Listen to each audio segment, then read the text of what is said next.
the public field. So I see anything going in there.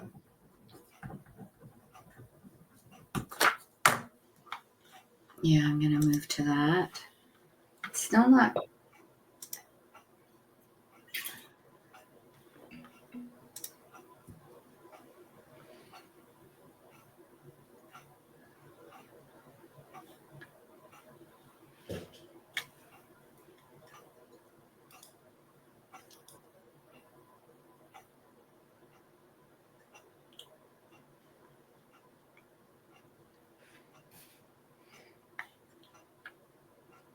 Hi, everybody. Are we ready to start? Oh, we are ready to start. Thank you, Carol. Hi, everybody. Welcome to 2025. Happy New Year, everybody. I hope everybody had a great time off. I'm people who are going to watch the rerun or now know exactly when this is happening. Hang on. I have to just turn off the sound on my LinkedIn because I'm getting, okay, phew. So for those of you, I'm giving you a little bit of backstage info here. There's a slight lag between LinkedIn and here. So I'm hearing myself talking in my ear as I'm talking to you. And as much as I love multitasking, that is just a little bit too much for me. So thank you, everybody. And again, welcome to 2025. I am so thrilled to have my friend Nigel Cliffe joining us on our first webinar of 2025. He is an elite LinkedIn trainer. I love to say he is the person that really got me involved in LinkedIn specifically. And I cut my teeth learning from Nigel, and I consider him one of the best of the best. So Nigel, welcome and thank you for all you do for all of us on LinkedIn. Oh, that's most kind. Honestly, that's too kind. Yeah, I remember those days when we first met back in Florida, I think it was, when I was over there at Explore session some while back. And yeah, I've been doing this LinkedIn thing for 12 full years now, which is ridiculous. It's just gone so quickly. But I'm not sure I'm entirely comfortable with the elite bit. But I chat chat GPT'd. What is define elite? And it says it's an elite subject expert. It's a trusted authority in their field, combining unparalleled knowledge with proven experience to deliver exceptional insights and results. I'll take that. I'd say that's you, Nigel. Speaking about our expertise on LinkedIn, before we even get there, we have an agenda. See what happens? We get all excited. So introductions, we're about to do those beyond saying hello to everybody. We are going to go beyond the basics today as Nigel answers your top 10 burning questions on personal brand. We're going to try and get through all 10. We were chatting earlier. I said, if we get through 3, I'll be really happy. So let's see how much we can cover today. Please head to the chat. We've got the JGC team on standby to moderate the chat. Love it when there's conversation and discourse happening over there. That's the highlight to me of the webinar, is going back and reading everybody's comments. So if you have questions, get them in now. We are going to do a Q&A at the end just before the wrap up. Of course, there will be a replay of the conversation available on LinkedIn to anybody who registered immediately following this broadcast. And we are going to do our best to get you out of here in 45 minutes. But of course, we'll hang out a little bit at the end if we didn't get to any of your questions. I like to ask everybody where they're coming from. I'm seeing some folks in the chat. I know we've got Elizabeth from the UK. Hi, Elizabeth. Warren from Montreal. So yeah, head to the chat. Tell us where you're joining us from. And let's get this party started. Let's go to the next slide, please. All right. So if you don't already, I'm going to ask you to please follow me on LinkedIn. I'm a B2B marketer, print industry advocate, author, business owner, mom of 5, and a self-professed geekette. I like to say, if you need to answer these questions, who do you help? How do you help? And why does it matter? I've been a LinkedIn member since September of 2004. So I have now been on this platform for, wow, 21 years, almost 21 years. That's insane. Member number 1.15 million or something. Again, my LinkedIn profile, Joanne Gore, 121. Now, Nigel's been a member since 2007. So I got you beat by a couple of years, Nigel, but you're member number 17 million and change. Your LinkedIn is Nigel J. Cliffe. And you empower individuals and businesses to build compelling authority to unlock opportunity. You've trained over 50,000 people and companies. So I'd say, yes, you absolutely qualify as an elite trainer in my books. All right, so let's get down to brass tacks here. I love to start these things with a couple of statistics. It helps frame the conversation that we're about to have. And often prompt some questions. So let's start with, did you know, it shouldn't be too surprising that overall engagement is down by about 10%. Reach has stabilized, but comments, likes, and shares are on the decline. That's from Richard Vanderblom. That he creates algorithm reports, lets us know what's going on with that pesky little LinkedIn algorithm that just when we feel that we've figured it out, right, Nigel, it goes and changes on us again. There's always something happening, changing on LinkedIn. And that's why folks like Nigel, like myself, like the GGC team, we stay up to date so you don't have to. We are here to help you ensure that what is being produced on LinkedIn is as friendly to the algorithms as possible while still being human. Research shows that just having a picture makes your profile 14 times more likely to be viewed by others. That comes from the LinkedIn Talent blog. And video is the fastest growing format on LinkedIn, with uploads up 34% year over year. That's straight from Nigel, his take on LinkedIn and Life newsletter too. For those of you who don't know, if you're on the mobile app, there's actually a tab that's just for video if you just want to watch video. That's also new, I think, since about the end of the year. There's differences whether you're on iOS, whether you're on Android. I was talking to Nigel earlier on PC, on my desktop. There is actually a LinkedIn app now. So I don't know if that's on Mac. I've been playing with it. Curious if anybody else has. I'm really liking the experience, and I like the fact that it's not taking away from my speed when I have so many browser tabs open. I no longer need to worry about that being a little bit of a hog. But yeah, so let's get into the questions. So a few days ago, or a few weeks ago, Nigel made this amazing post that promoted this webinar and really looked at the 10 questions that people have recently asked him, focused on strategy, positioning, actionable techniques that go beyond the basics. So I call them the chili questions. There's a whole bunch. And I cherry picked 3 chili questions to ask Nigel. He doesn't know which ones they are. I did ask, and she wouldn't tell me. I wouldn't tell.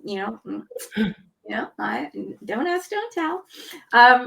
But if there's any questions, if you didn't see the post, I think somebody from the team could put a link to that post if you want to grab one of the questions. If you've got a question of your own, head to the comments, please ask it.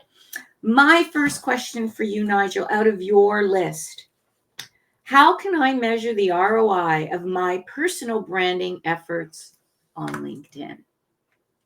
Really good one. You picked a nice, no, it's not complicated, but it's not straightforward. But it's a great question. Do you know the one key metric that I think stands above all others as to whether you're being effective is profile views? I mean, actually, I should precede that by saying there is only one metric, and that is, are you getting inquiries? And they won't appear through LinkedIn. They're going to be via your inbox. They're going to be via connection requests. They're going to be via email, wherever your customer journey experience takes people. But in terms of within LinkedIn, the thing that I hang my sense of am I doing a good job around is profile views. And of course, I do have a premium account, which means I can see the greater depth of the last 90 people who viewed my last 90 days worth of people that have viewed my profile, which is really handy. And it's not that I go sort of clicking on every single one of them, you know, and like following them all up. That would be a bit stalky. But if somebody I have not had a conversation with for a while, who's a first degree connection, checks by, I might just send them a little message saying, hi, you know, hi Joanne, hey, how's it going? Thanks for popping by my profile. This is a great line. Did you find what you're looking for? That's such a multi-dollar line, because it's not threatening, it's helpful. You know, have a nice day. That's all you need to do. But did you find what you're looking for? Opens the conversation thereafter. So people I've not met before, there might be second, third degree connections occasionally, might look by, and again, I might reach out through a message and say, hey, you know, thanks for checking by my profile. I would never do that, by the way, in the same 24 hours in which they looked, because that looks like I'm just sat here waiting for people looking at my profile just, you know, to go like pounce on them. So I always give it a relaxed like day, a couple of days later. Hey, thanks for popping by my profile, you know, a couple of days ago. Did you find what you're looking for? It's just such a helpful line, and it often leads to brilliant conversations thereafter. And you know, people are most people are polite and go, no, I'm good, Nigel. Thanks, you know, it's fine. That's cool too. But it just opens up that conversation. It tells me whether what I'm doing on LinkedIn is being attractive to the audience I'm seeking or not. So if my profile views are going up, quite good. If they're going down, not so good, providing they're going up for the right reason. So it's always associated with me having a purpose on LinkedIn in the first place, and then being associated with my purpose. So it's not just about profile views. I'm not an influencer. You know, I'm not going to be on telly and get me out of here. I'm a celebrity anytime soon. So it's just, you know, just normal people doing normal jobs. You know, if I'm getting several hundred people looking at me over the last 90 days, I'm happy with that. That's cool. What else have we got? A sense of success for me is inevitably on reactions and comments on posts. So if my post is flat and gets no interaction, I get nobody reacting to it or commenting, that's a failed day. Thankfully, I don't get too many of those, and I'm not a prolific poster, so you know, I'm not expecting necessarily to always get results. But nonetheless, you know, I have an audience who like what I do and engage with me, and the most enjoyable thing is to get into conversations with people in comments on my posts. And I'm going to just halt that, and on other people's posts.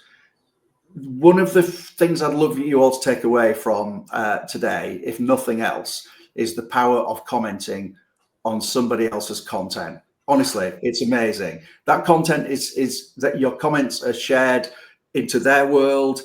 Notifications come up on other people's posts where they've commented that somebody else has commented on that post, and particularly where it's got something of value where you can share your own experience and your knowledge. It gives you a free platform to just, you know, share your knowledge, and people check in on that and go, hey, that was interesting, what's that perspective? And then they go checking you out, becomes a profile view, leads to a potentially new conversation. So comments, metrics, reactions, profile views are the best of the sort of ROI returns on my effort.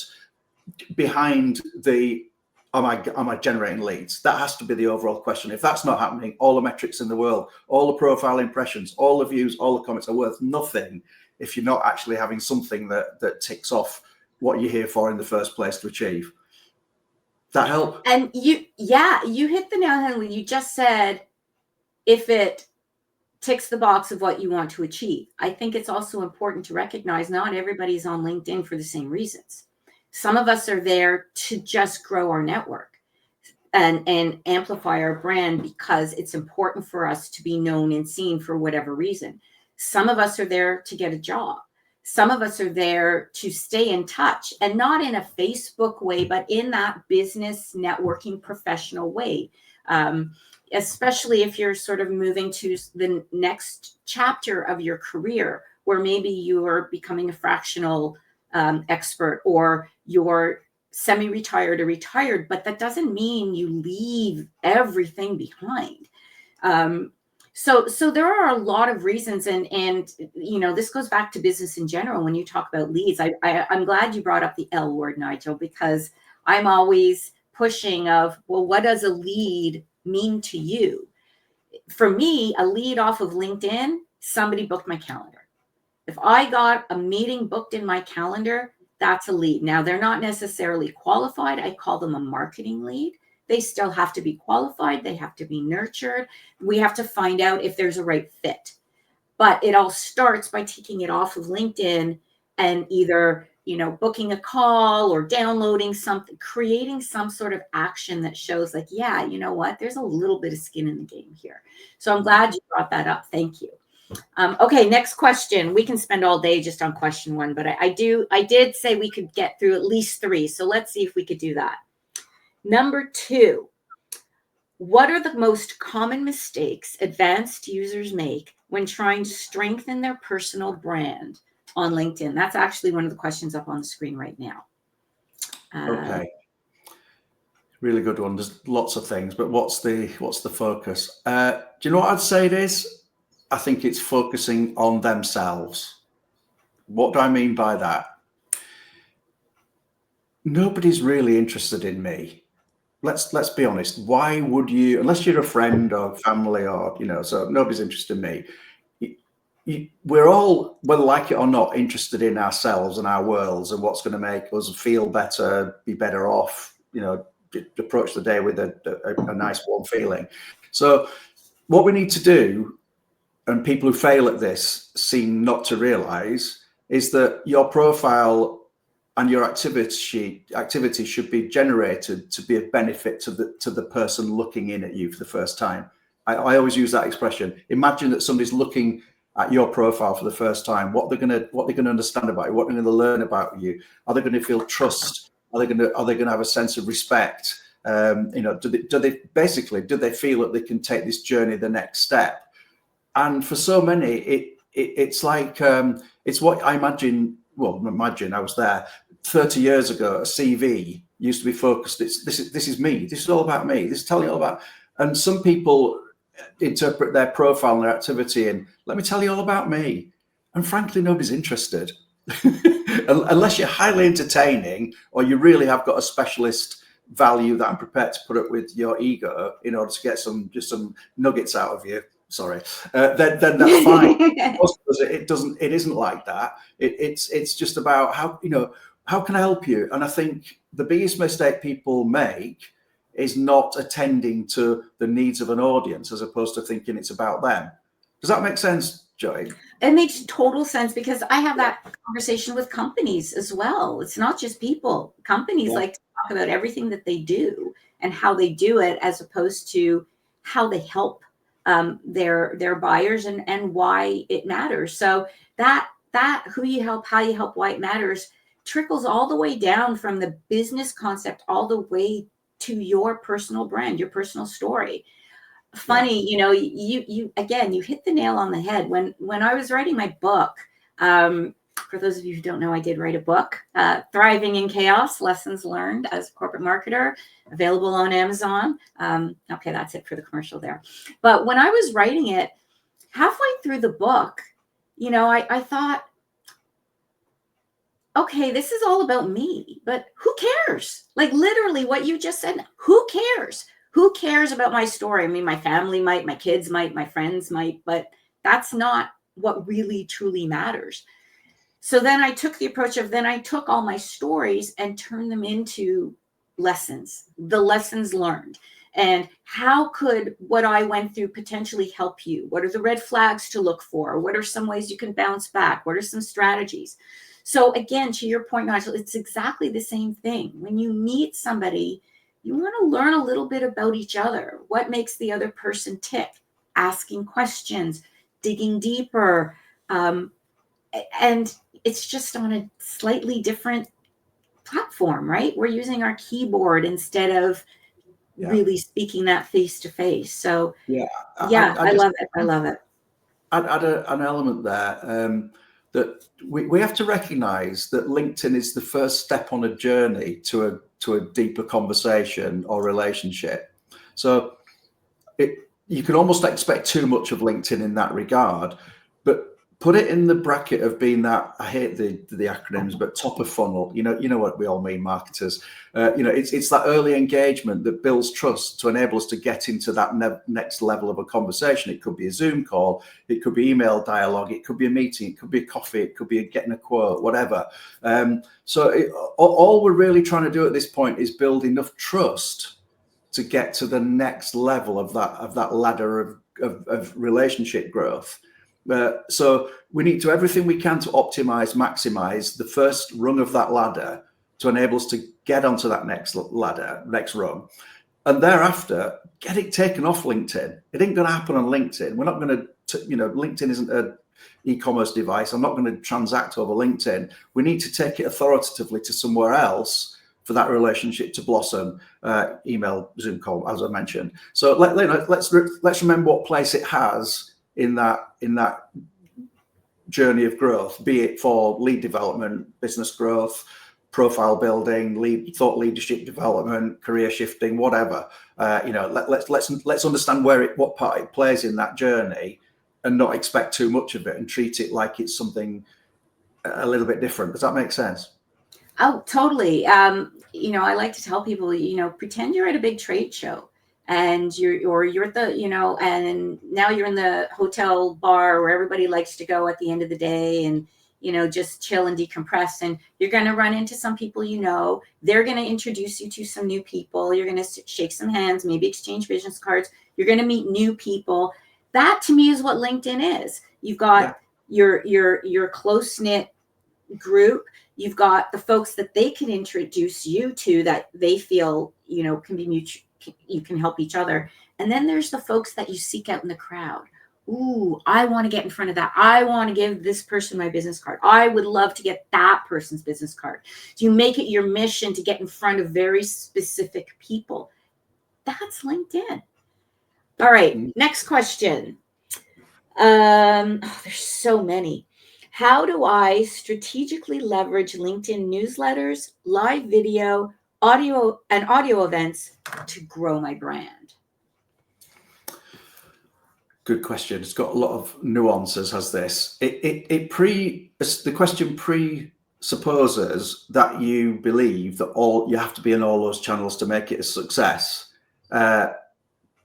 Killer answer, you don't. I have never run a live session in my life. There you go. I was really late to newsletters. There's a particular reason why I did that, but so I was really late to the party on newsletters. I used to do a lot of video, and surprisingly, despite my own statistic there about the growth of video, I'm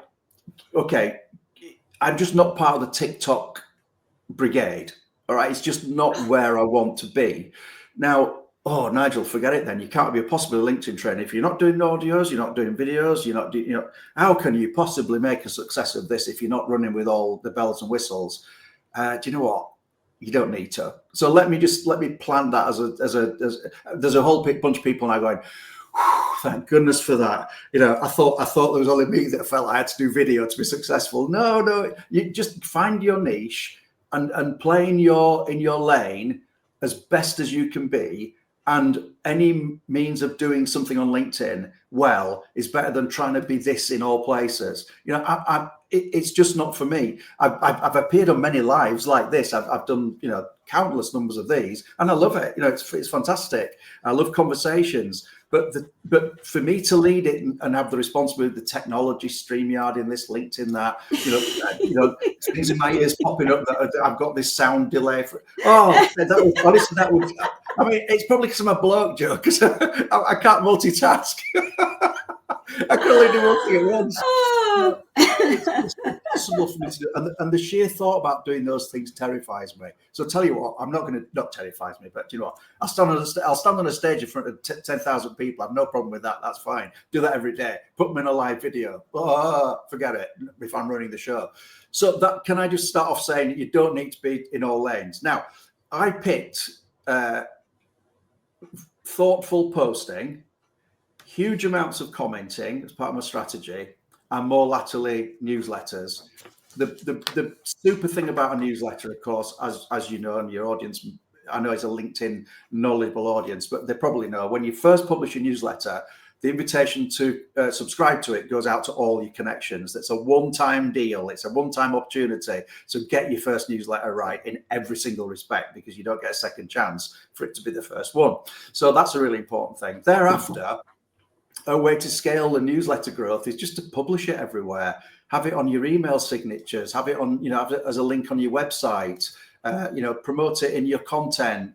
Suggest it in your posts. So you just make the visibility of access to that newsletter as wide as you can possibly make it, and then really fill that newsletter with great value.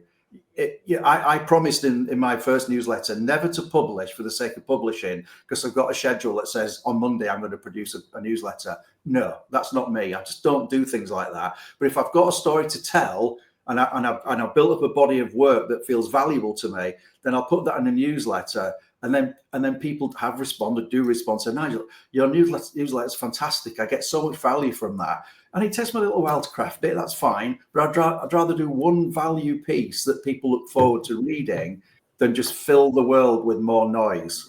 And I think that, against the backdrop of AI-driven content, more noise, more members, billion members on LinkedIn, really, perhaps not. But anyway, another conversation. There's a lot of competition for eyeballs out there. How do you stand out? Keep quality of contribution at the top of your game, and you will never go far wrong. If you join the group of people feeling that the compulsion to I listened to a LinkedIn training, they said I've got to post every day and at weekends if I really want to be successful, what a load of tosh. Honestly, you do not need to do that. I promise you. No, you just need to be consistent. As long as you're consistent. I'm not saying if you do it, it doesn't work for you. That's cool, but it isn't.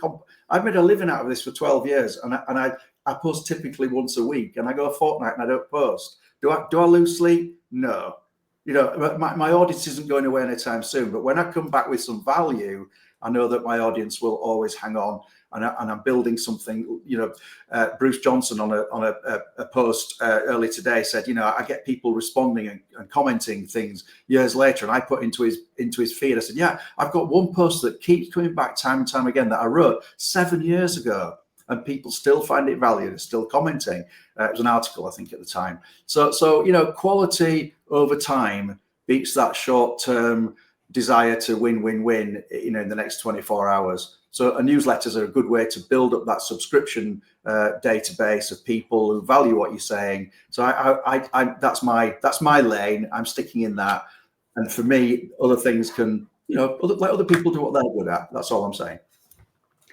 So that segues into a question that I want to ask. I don't know that it's specifically in here, because you touched on a few things, and we're often asked these questions as well. So we all know that your data, whatever you have on LinkedIn, your connections, your data, everything belongs to LinkedIn.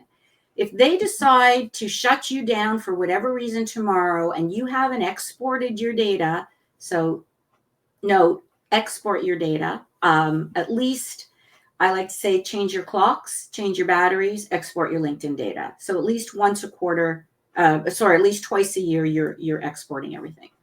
Yeah. That said, there's a lot of debate when it comes to both newsletters and articles. Should they be LinkedIn native, or should they be on a separate platform? For example, newsletter. Do you do a LinkedIn newsletter, or do you do a newsletter using, MailChimp or Constant Contact or HubSpot or any of those? And the same thing with blogs. Do you do it as an article on LinkedIn or as a blog for your website? So what are your thoughts there? Because honestly, I don't know if there's a right answer. So tell us, please. I don't think there's necessarily a default answer that suits all occasions and all people. So I think it depends on your business model. Clearly, I'm a LinkedIn trainer, so the biggest value I'm going to get from my content is going to be on LinkedIn. So that stands to reason. But if I was, I was doing some training early today with a food specialist, and perhaps the LinkedIn newsletter isn't going to be the optimum place. I might prefer to optimize my own list, have an independent list of off LinkedIn, and develop it that way and build my own email database. So it's certainly not a good idea to have all your eggs in the basket of LinkedIn. Absolutely. And I would even say download your data once a month, because, that way you're absolutely up to speed on your latest connections, all your latest content, your followers. It's a simple couple of clicks. So why wouldn't you do it more often, just on a routine? Because if you lost all of that, that is likely to be where your audience sits. Where you'd go thereafter to communicate with the audience if you haven't got them on an email database, I'm not quite sure. That's another question. But for now, even if I wasn't doing what I was doing and an advocate for LinkedIn, I couldn't defend the notion that LinkedIn is the B2B platform of choice for pretty much everybody. Please show me the next one, because there are a lot to criticize about LinkedIn. If there was something better came along, I'd be on there like a shot. But for now, it's just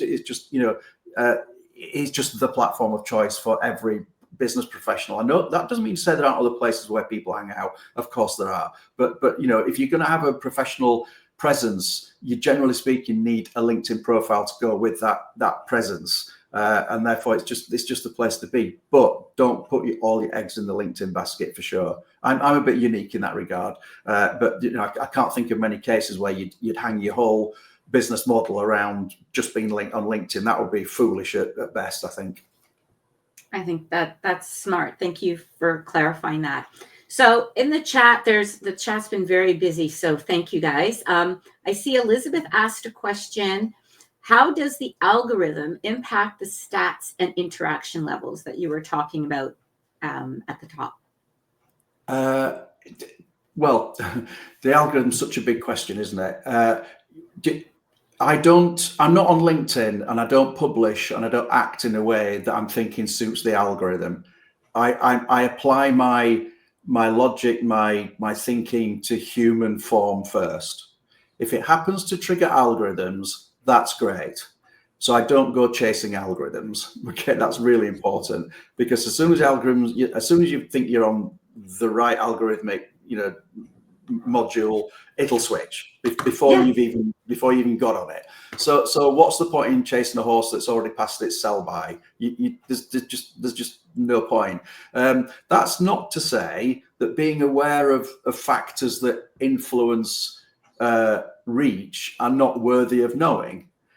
So if there are things that we can do that are going to help us our content be seen by the right audience, then of course we would do those. I don't think of them as stimulates, algorithm stimulants. I think of them as just the right thing to do because they work. Such as, let me give you a quick example. In a post, if you don't catch people's attention in the first two lines by having something that stops them in their tracks, they're going to scroll on.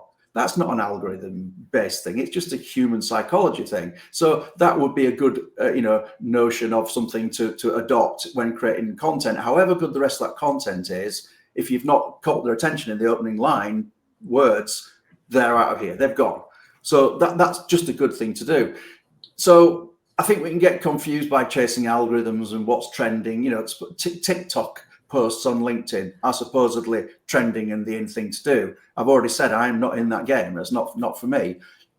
And interestingly, this is an interesting point. Again, it's not what I like, it's what my audience likes. And I don't think my typical audience, which is generally in the sort of corporate professional world, are going to be out there producing TikTok videos anytime soon either. So they're not looking for that sort of content from somebody, from like me. That if that's what they want, they're going to go to a 25-year-old, person born digital who just lives and breathes TikTok. That's fine, and they're welcome to it. It's not what people look at me for. So I think back to the point I think I made earlier: stay in your lane. Don't get too fussed about algorithms. Build content with value for people first. And if there's an algorithmic trend that happens to be added on with ease, fine, take account of it, but don't live and breathe for it. Love it. Going back to what I always say, knowing who you help, how you help, why it matters, that who you help is the critical part of knowing which platform you should be on. Because I bet you, Nigel, if your clients were on TikTok, you'd be on TikTok. But your clients are on LinkedIn because you're a LinkedIn trainer. So I found the same thing when I got started. There was no TikTok back then. I'm dating myself, but we won't go there. But I was on like Facebook and LinkedIn, and it was still Twitter back then. And I eventually got to the point where I recognized that the majority of my business comes from LinkedIn. So that's where I'm going to devote all of my energy, because I'd rather devote 100% of energy towards something that I know is successful versus portions of it. And it's kind of like throwing spaghetti at the wall, right? You said it so eloquently. All right. So we are, I can't believe we've already been chatting for so long. Elizabeth and everybody else here, by the way, next month's session is going to be a deep dive into Richard van der Blom's algorithm report. So if you are curious about the algorithms and what some of the elements are that help feed a positive reaction from LinkedIn, things like number of hashtags, things like, what kind of pictures should you put? Do you put links in or not? Those types of, nitty gritty things, what's going on today, that's what we'll be covering next month. Just a little bit about Business Connector, because ultimately Business Connector is what makes these webinars possible each month. It's your LinkedIn personal inbox messaging and connection management. So when you are doing those connection requests, when you are going back to those folks who have popped on your profile and now you want to address them and say, hey, thanks for visiting. Did you find everything you looked for? We can help you achieve all that through Business Connector. We'll develop your personal story. We'll do targeted prospect outreach using LinkedIn Sales Navigator. We'll create carefully crafted messages. We went too fast. It is a fully managed, semi-automated, but always human program that we run here. We work with the algorithm, not against it. That's because we've honed the art and science of LinkedIn messaging. We work with Nigel. We work with other trainers. And again, we spend our time studying and learning what works and what doesn't on LinkedIn. We provide hyper-personalized content in your voice to get the folks to want to engage and take it off of LinkedIn and get those meetings booked in your calendar. And of course, we ensure your LinkedIn profile is not just visible, but compelling and optimized to drive those rich conversations. Whether you're an owner, a founder in sales, you're looking for a job, you're an executive, a consultant, if you're using LinkedIn for business to either reach farther into your network or to grow your network, Business Connector is a great solution to help you with that. Included with Business Connector is, as I mentioned, we work directly with Dan Manning, who's been on our webinars before, to craft your personal story. He is a master storyteller. And we write these stories to help you sell, not just to tell people who you are, because as we've all agreed, nobody really cares. What's in it for me? That's what we're going after. And of course, it's optimized for LinkedIn and enhanced for Business Connector. And of course, exclusive to Business Connector, you can have the option to work with Nigel. Nigel's put together a very special program for Business Connector subscribers, how to harness the full power of LinkedIn for professional success. It's a 90-minute deep dive session and really goes into the ins and outs of your personal profile and how you can manage it on your own versus having somebody like us potentially managing it on your behalf, as well as how to complement your Business Connector program with your personal LinkedIn profile page strategy. Now, we didn't talk about it too much, but we do know that having that LinkedIn image makes a huge difference. A lot of people stress over their image. I don't have a good picture. I don't like the way I look. It's too expensive. So we are working with a professional AI headshot generator. I created my headshots with a raging fever during, with COVID, but somehow I managed to upload 5 selfies to generate 100 headshots, and it was, less than $50 US. So I've put a QR code there. If you're interested, please scan it. It's a business connector code that will get you in, upload 5 selfies. Honest to God, when I tell you it takes less than 5 minutes, it takes less than 5 minutes. Again, we're here to help you with tools so that you can do things yourself, but we're also here to help you or do it for you. If you just want to throw your hands up in the air and say, you know what, I can't, please come and help me. Absolutely. That's what we're here for. LinkedIn.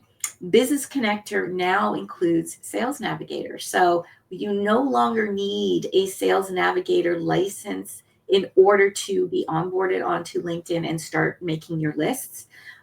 It gets you free access while we are curating your lists of potential candidates and prospects that you want to grow your network with. So basically your second-degree connections based off of your first degrees. Happy to tell you more about Business Connector specifically. Just please reach out. We'll have more information in the next couple of slides. And there you go. Learn more. There's a QR code to learn more about Business Connector, connecting you to a new generation of business. It includes your personal story, your optimized profile, your inbox management, ongoing connection requests, ongoing engagement messaging, funneling and follow-up, target list and messaging development, contact information extraction, live coaching and support, and monthly progress reports. And of course, you add options to create your company story, messaging playbooks, company page management, if you've got multiple profiles, or you are looking for advanced strategies for professional growth. And again, no LinkedIn Sales Navigator subscription required. If you want to email us with questions, businessconnector@joannegorecommunications.com. Or again, you can scan the QR code for more information. Next month, save the date. It is our annual algorithm report for Love Struck Leads, how to create a LinkedIn love potion. Before we leave, we do have a few minutes. Nigel, parting words, parting thoughts, parting ideas. I'm going to skim the questions and see if maybe we can sneak one more question in. Where did you get that photograph of me from in that silly? I have no idea, but I fell in love with it. And, you're going to have to provide me with something else if you want me to change it. I absolutely love that picture. That's all I've got to say. That's all I've got to add. You've just killed my personal branding on a final move. No, I don't think so. Who thinks I've just killed Nigel's personal branding? Go ahead to the chat. Yes, did I kill it? Or no, do you now want to go ahead to his profile and check out what other fun pictures he's got posted there? Joe, thank you for having me. Oh, always a pleasure, Nigel. The time went by so quickly. Again, if there are any other questions, please head to the chat. Please save the date, February 19th, Love Struck Leads, our annual algorithm report, how to create a LinkedIn love potion. I am going to leave you with one more stat from LinkedIn. Evidence suggests that as few as 1% of LinkedIn members produce content.